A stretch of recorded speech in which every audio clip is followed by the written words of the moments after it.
აი პირველი დედის ისტორია, დედასთან დაკავშირებული. და ვნახოთ რა გამომივა. მამაჩემმა კომუნისტის სტამბაში მუშაობდა, ახლა რომ სტამბა ქვია რესტორანს. აი იქ მუშაობდა ზუსტად იმ სტამბის იქით ჩვენი სახლი დგას. აი როგორც ამოხვალთ მიწისძვრაში გადასვლისიდან, იმ გადასვლის თავზე ჩვენი სახლი დგას. ეს ადრე კომუნისტებმა აუშენეს თავიანთ მუშებს, ამ სტამბის მუშებს, სტამბაც ააშენეს და იქვე ესაც ეს 30-იანი წლები. აუშენდა მამაჩემს როგორც საუკეთესო მუშას, სწორედ მუშას, იმიტომ რომ ის არ იყო რამეთი დაწინაურებული თავისი ვთქვათ განათლებით და სხვამგვარი და ეს სახლი აჩუქეს, მისცეს და იქ დავსახლეთ ჩვენ 37 წელი იყო მგონი, როცა მაგ სახლში გადმოვედით. აი რა ხდება. მამაჩემი ომი როგორც დაიწყო, პარტიის წევრი იყო და არ გასულა რამდენი თვე და გამოაცხადა რომ მოხალისედ მივდივარო. ახალგაზრდები იყვნენ დედაც და მამაც. დედაჩემი სულ 27 წლის ქალი იყო, მამა 5 წლით უფროსი. ხო და შეეხვეწა დედაჩემ რომ ნუ წახვალო რა, ორს ნუ დაგტოებო, თუ გამოგიცახეს წახვალ და თუ არა და რატომ მიდიხარო. არა მან თქვა მე უნდა წავიდი, იმიტომ რომ არ შემიძლია არ წავიდი. არა და ორი პატარა შვილი მყავდეთ, მე ვიყავი 10 წლისა და ჩემზე 7 წლით ნაკლები 3 წლისა. ხო? ნუ გადაწყვიტა, მაგრამ ისე რომ ეცოდეთ, წასვლის ნებართვა უფულვაც არ აქვს, იმიტომ რომ მარჯვენა ხელს ვერ ამუშავებდა. მე სულ დავდიოდი სტამბაში, ხლა დიდი გზა არ ამჭირდებოდა, ხო? გადავირბედი გზას, მაშინ მიწისქვეშა გადასავალი არ იყო, გადავირბედი და მთელი დღე მამაჩემის სამუშაოზე ვატარებდი. და მოსმიც კი გავხდები, მამაჩემი გააქციეს საავადმყოფოში, იმიტომ რომ ხელი დახვა პრესში, მარჯვენა ხელი გაზეთის სხვანაირად უშვებდნენ მაშინ და დააწოდა გაუბრტყელა მარჯვენა ხელი და მე როცა მოურჩა, აი თითებს ვერ ხრიდა და ეს დაუმალა. გამიგეთ, აი ასეთი ხალხი იყვნენ შემოძებროს კომუნისტებს, ცუდად მიიტყვით ამას, კომუნისტი კი არ არის, ადამიანები იყვნენ ისინი, უყვარდათ. ქვეყანა უყვარდათ, ახალ ცხოვრებას ესწრაფოდნენ, როგორც ეხლაც ვესწრაფით ახალ ცხოვრებას რა, ასე იყვნენ განწყობილები. ხო და ამიტომ ეს თქვენი ბებიები არიან, პაპები არიან, უნდა მათ პატივი ვცეთ, მათ იდეოლოგიურ თუ რაღაცნაირ მისწრაფების, იმიტომ რომ იმათ როგორც იცოდნენ, ისე აშენებდნენ ქვეყანას. წავიდა. არ გასულა დიდი ხანი და მივიღეთ უგზო-უკლო დაკარგვის ცნობა. დედაჩემმა რო გაიგეს, რო გითხრათ მართალი არც უგლოვია. ერთი-ორი ცრემლი გადმოყარა, მაგრამ არ დაიჯერა. არ დაიჯერა, უგზო-უკლო დაკარგულია, მას კვალი გამოჩნდება როდისღაც და ვიპოვითო. ხო? მაგრამ გადიოდა წლები და არ ჩანდა მამაჩემის კვალი, არა და სულ დაეძებდა ის. 46 წლებში თბილისის ქუჩებში გერმანელი ტყვეები დადიოდნენ. ნუ ტყვეები კი იყვნენ, მაგრამ რაღაცებს აშენდებდნენ, არ ვიცი, მაშინ რაც საჭირო იყო და უშვებდნენ თავისუფლად. ჩვენც მოგვადგებოდნენ ხოლმე 2-3, გვიკაკუნებდნენ, გააღებდნენ და რაღაცას გვანიშნებდნენ და დედაჩემი ხვდებოდა რომ ჭამა უნდოდათ, შემოიპატეჟებდა და ჩვენი პატარა წყალწყალა სუპი იყო თუ რაღაცა სოფლიდან გამოგზავნილი ჭადის რაღაცები უმასპინძლებოდა ხოლმე მათაც. მაგრამ ამავე დროს მეუღლის მამაჩემის ალექსანდრეს სურათს უჩვენებდა, ეს ხო არ გინახია თუ. ეხლა აბსურდია, რა თქმა უნდა, ტყვეებს აკითხვა ეგეთი, მაგრამ ისინი იქნებდნენ თავს, არა, არ გვინახია ესო. გადის ხანი, წლები გადის, ამ ქალს სჯერა და სჯერა რომ ის მოვა. ლამაზი ქალი იყო დედაჩემი ძალიან. ლამაზი, ახალგაზრდა, მშვენიერი, მაგრამ არც უფიქრია, რომ გათხოვილიყო. ხო? გადის ხანი. ახლა მე დამაწინაურე, როგორც ხარით, უმაღლეს საბჭოს წევრი გავხდი და დამიძახეს იქ უმაღლეს საბჭოს აპარატში მეთქეს, რომ უნდა გერმანიაში წახვიდე და 10 ქალაქში უნდა ისაუბრო, როგორ მიდის ჩვენთან გარდაქმნებიო, პერესტროიკას ეძახოდნენ მაშინ და როგორ მიდის ეს 10 ქალაქში, გერმანიის 10 ქალაქში უნდა ილაპარაკო. კარგი მეთქი და ნუ მოამზადეს დოკუმენტები ყველაფერი და წინა დღეს დედა ჩემი მირეკავს. დედა ჩემი მირეკავს და მეკითხება შვილო შენ მართლა მიდიხარ გერმანიაში და კი მეთქი დედა მივდივარ. იქო შენზე დაწერენ გაზეთებში და მეუთხარ კაცო როგორ დაწერენ სენატორი ვარ საბჭოთა კავშირისა 10 ქალაქში უნდა მივიდე აუარებელი ხალხი შეიკრება დააწერენ მეუთხარ მთელი გერმანია ილაპარაკებს 10 ქალაქში ჩემზე. იცი რაო თუ იმე მოვიდეს და გითხრა შენ რომ მეც ამონაშვილი ვარო მიიღეო.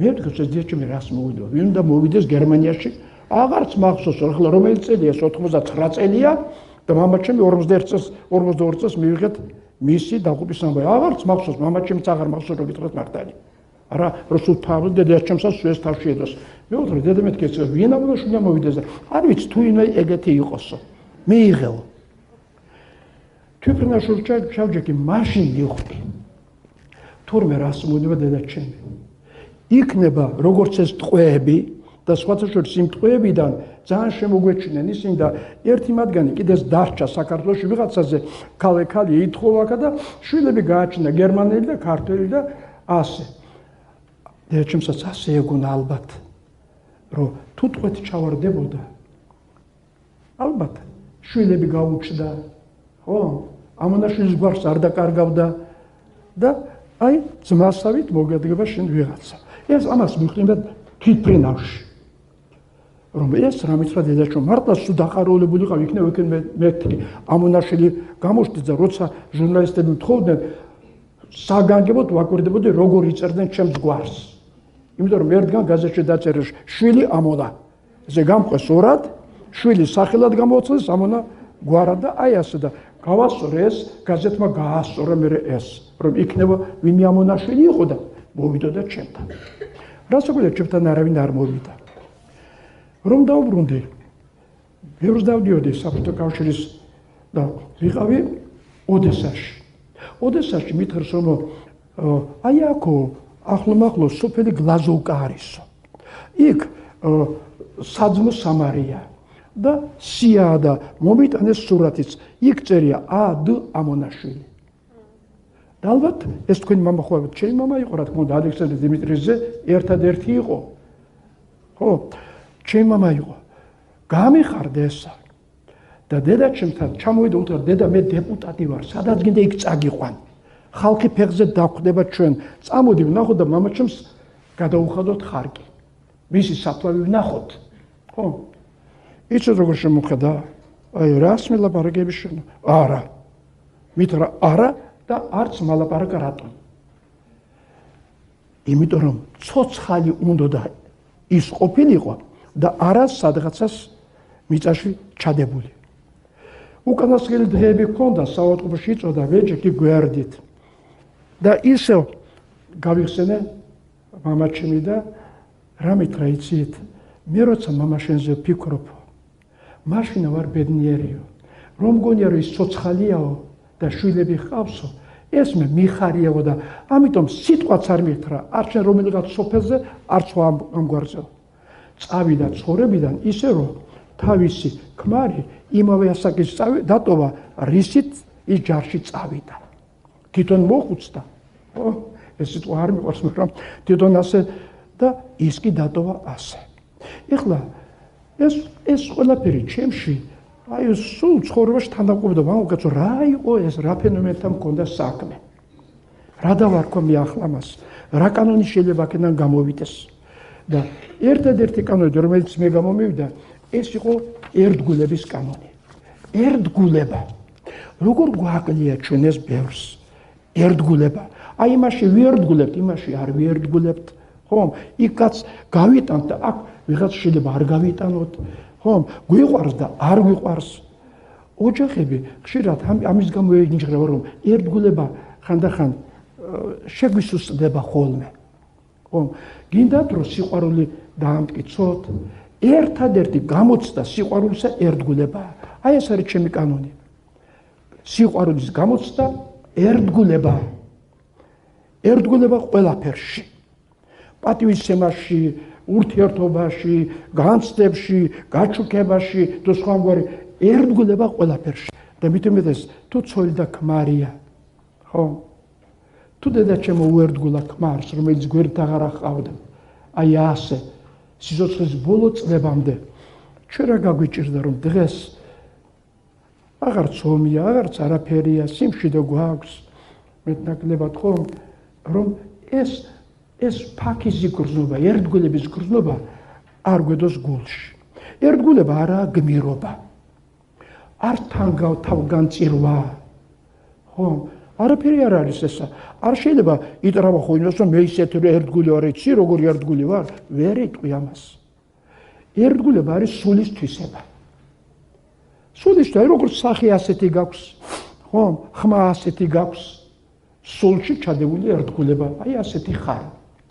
მაგრამ ამ ერთგულებას ის როგორც სახესაც ვიცვით ხოლმე სარკეში ჩავიხედავთ, სხვანაირად დავივარსნით თმებს, შევიცვით რაღაცა ვითარებას არა ვალამაზებთ. ასევე შეგვიძლია ჩვენი ეს განცდა, სულის განცდა ჩამოვქმნათ, ჩამოვალამაზოთ. ხო და ერთგულები ვიყოთ ყველაფრისა.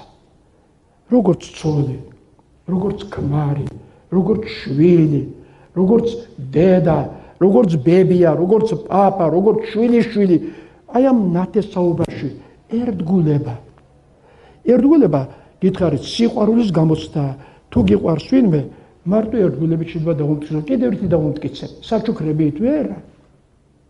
მარტო ერთგულებით.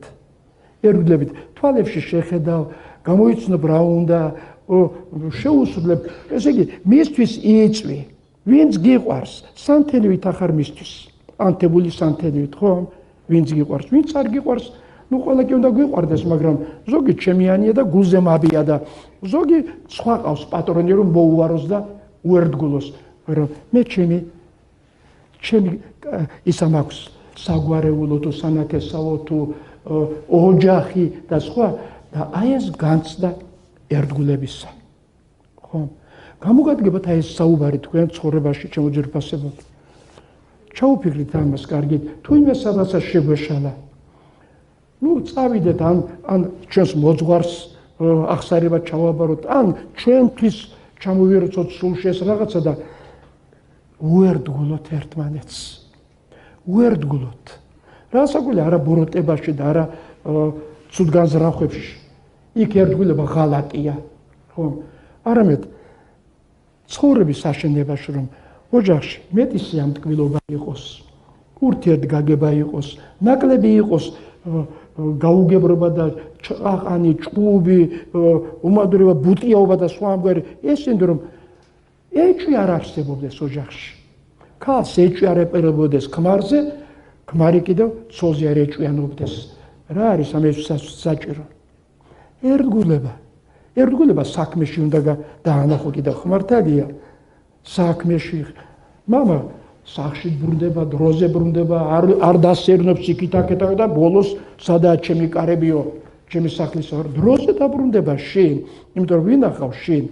ცოლი, ეს მისი ქალია. ვინახავ შინ? შვილი გაუჩნდა. 2-3 შვილი ყავს უკვე. ეს რა ნაკლები ცუდი მაგნიტია რომ მიგიზიდოს ოჯახში? აი ეს ძლიერი მაგნიტია, შვილები გელოდებიან შენ, შვილები. სად დადიხარ, რო დადიხარ, ხო? ასევე ცოლის დახვდება, როგორ გაუღებს კარებს, როგორ მოეფერება, მოესიყვარულება, რას დაახვედრებს, არა? და ერთგულება სიყვარულის გამოცდა და სიყვარული კი თავი და ბოლოა ჩვენი ცხოვრებისა.